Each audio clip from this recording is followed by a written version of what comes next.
So to create some lighting effect, what we want to do is create a brand new layer. So I'll go over to my layer palette and click the new layer icon.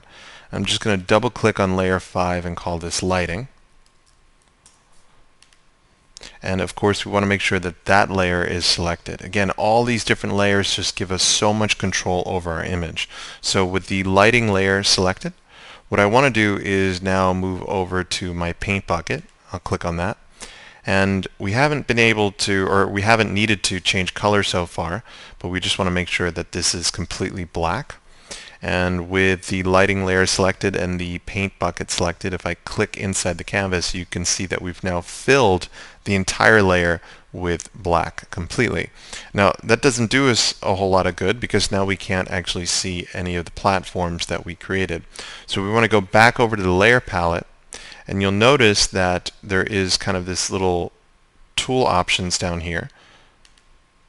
And if we click on that, we get this opacity slider. So I'm going to click and drag on this slider, and you can see as I do, we make that layer more transparent. And of course, if we go all the way down to 0, we don't see that layer at all. And if we go to 100%, then that layer is 100% opaque. So for now, we just want to go ahead and turn this down a little bit so we can see a little bit of our background layer. We can turn this all the way back up later if needed. We can kind of adjust it as we need as we go along. So now that we can see our background, now we can make some educated decisions on where we actually want our light sources to be. And I want to make sure that there's a few areas in this level that we can absolutely see. When our character is coming close to these kind of gaps, we want to make sure that our character or our player can definitely see these gaps, so our character can, of course, jump across these gaps. So with the lighting layer selected, what I'm going to do is actually select the eraser tool. This is the first time that we're using that. And you can see we see the size of our cursor, which is about this big. So the default size is fine right now. And what I'm going to do is I'm just going to click on a certain area. So I'll just click up here. And you can see I've now erased a piece of that layer. So just click there. And then I'm going to hold the Shift key, and I'm going to move my brush down to the bottom at kind of an angle from that first point, and then click again. And you can see I've now made that ray. Now, I'm just going to undo that for a moment. I can just click and drag with my cursor or my touchpad or my mouse, but you can see unless you're really skilled, you're never going to get a straight line, which is again why I'm clicking once, holding the Shift key, and then clicking a second time. And then what I want to do is these light rays kind of expand outwards, so I want to generally start in the same position. So I'll click again up here. But then now I'm going to kind of go off to the left here a little bit, and we kind of have that cone shape of the light source. So I'll just start a little bit more to the left, make a cone shape that looks like that, and then we can put another point up here, hold the Shift key, and then do something like that. So that's our first large lighting source, and I'm going to just repeat this pattern a few more times.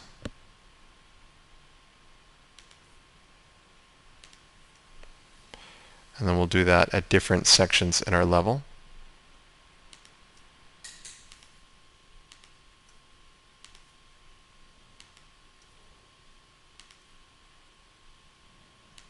Always kind of fanning that out, making it much wider at the bottom.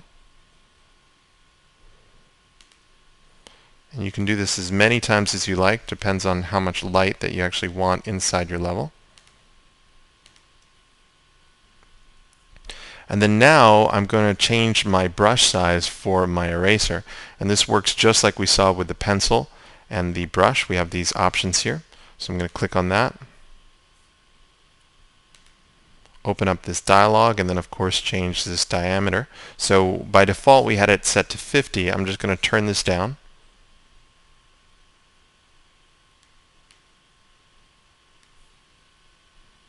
That should be good.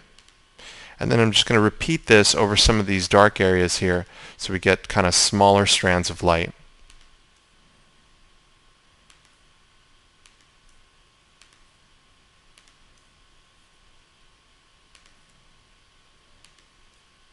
And it just makes things a little bit more interesting. So again, really simple process. All we're doing is kind of drawing these little cones. And then you can have fun with this. You don't have to draw these kind of light sources coming from the top here.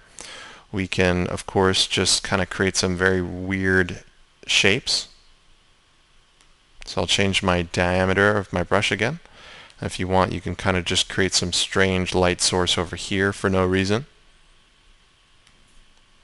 And then perhaps another one in this area for no reason whatsoever. So we have these kind of nice rays casting down, which make these cones, and then we kind of just have these random blobs of light sitting in other sections of our level.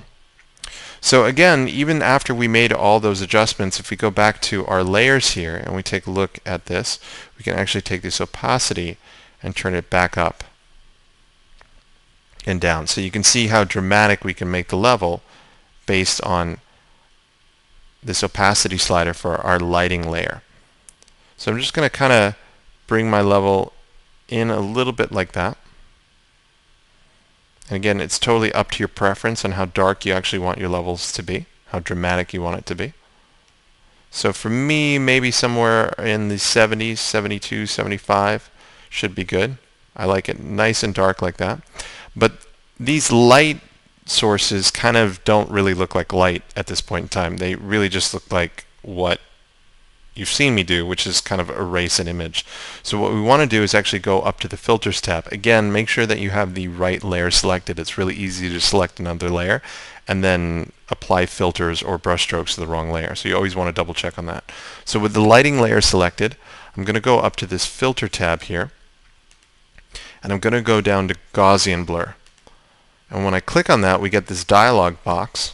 And I'm just going to put this right here inside my image so we can zoom in. You can see how this affects everything.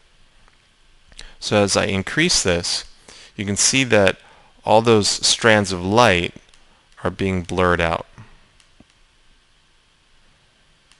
And it's kind of making everything a little bit softer, which is exactly what we want. So again, you can adjust this totally to your preference. No blur, you can see that doesn't look quite realistic. And if you go crazy with the blur, it kind of just squishes everything out. But I'm going to go with something like this, so I still get a few of those strands, which looks good. So I'll click OK. And then what I want to do to finish this up is I'm going to create one more layer. So again, I'll click the new layer icon. And this is layer 6. And I'm just going to rename this white. And you can actually rearrange your layers, so I can drag this below the lighting layer. So I'll just click and drag, and now it's below the lighting layer. And again, I want to grab my paint bucket because I want to fill the entire layer with a color. But instead of black, I'm going to click on this box here, and that's going to open up this color picker. And I'm just going to shift this all the way up to the top corner of this diamond, which gives me complete white. And then I'll click OK. And you can see with my paint bucket selected, I just go ahead and fill that layer there. We're going to make sure that this white layer is, of course, below our platform layer as well.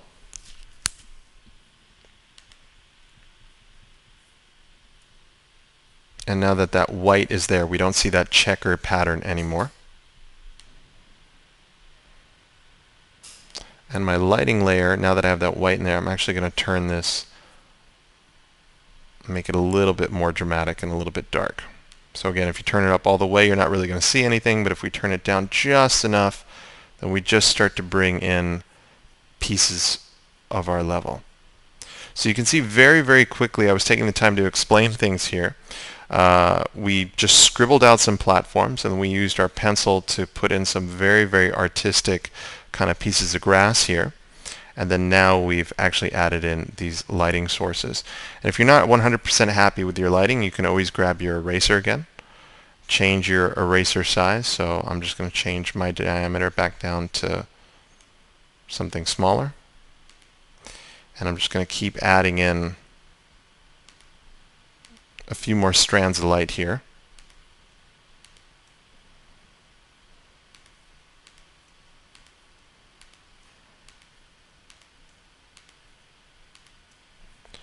Just exactly the same way I did before.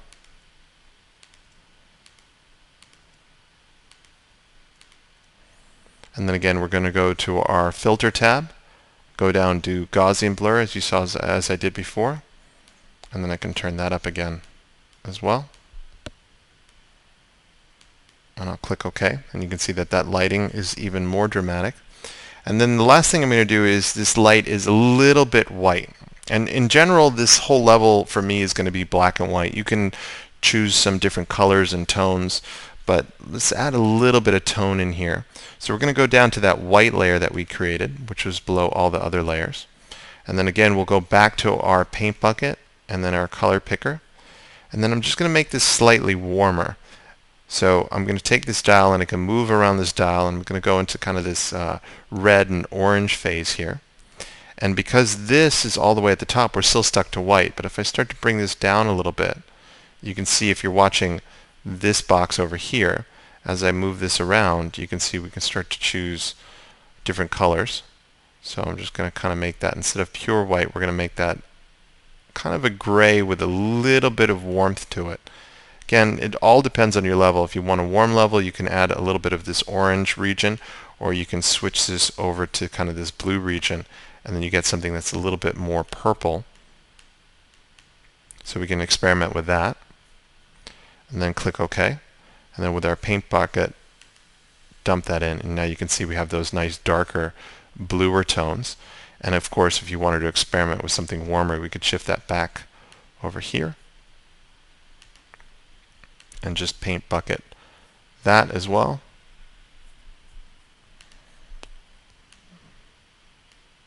Make sure that sticks. Click OK. And now we kind of have an orange feel. So depending on the mood, obviously this is kind of a very ominous mood anyways, but depending on the mood, you might want to give it a little bit of blue tone or hot warmer tones. But I kind of really liked the way things looked with the blue tone, so I'm just going to switch back to that.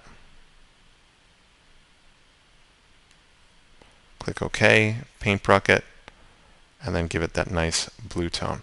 So now we have a very interesting level, and if I wasn't taking the time to explain it and you're just kind of free-forming here, it probably takes less than 2 to 3 minutes to sketch out this entire level with some very, very interesting looks. And then the very last thing that we're going to do is we're going to add a little sign into our level. So I'm going to click New Layer again, and this layer of course can be above all the other layers.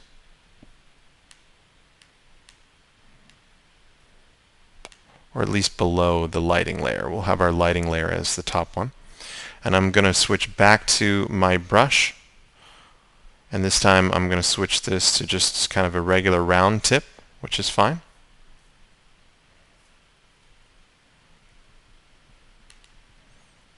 And let's zoom in onto this platform here. And I'm still on my eraser, or my blue tone, so I'm going to switch this back to black. Click OK.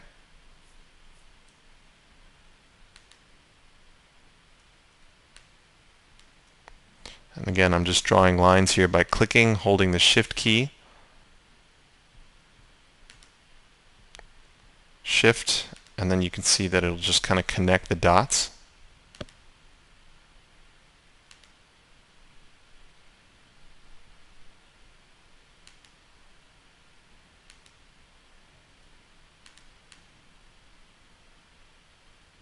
And then we'll just quickly fill in this sign. And again, it doesn't have to be perfect. Leave a few pixels there.